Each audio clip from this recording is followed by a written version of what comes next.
នេះផ្លែ10នេះខ្ញុំសល់មកល្មមហ្នឹងស៊ូសល់មកល្មមធ្វើម៉េចលឺសលេងយកនេះសល់ដូចគ្នាសល់ធម្មតាផ្លែលេង4នេះបើក1ផ្លែលេង4គេបើកចេះផ្លែលេង8នេះបើក3ផ្លែលេង8លេង7នេះបើកនេះមួយទៀតលេខ6បិទ3បើកអានេះមួយលេខ5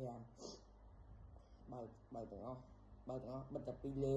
មួយលើមួយក្រោមនេះបន្តអានេះហើយនេះផ្លែ5ខ្ញុំ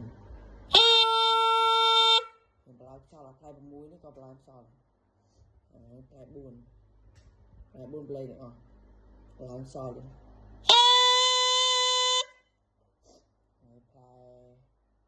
ផ្លែ3ទល់ដាតលេខទាំងអស់ដូចផ្លែ4ហ្នឹងផ្លែ2នេះបើខាងលើ1បើខាងលើហើយទល់ដាតផ្លែ1នេះបើខាងក្រោមបើអានេះផ្លែ2អានេះផ្លែ1បើខាងក្រោមបិទទាំងអស់បើទៅខាងក្រោមមួយ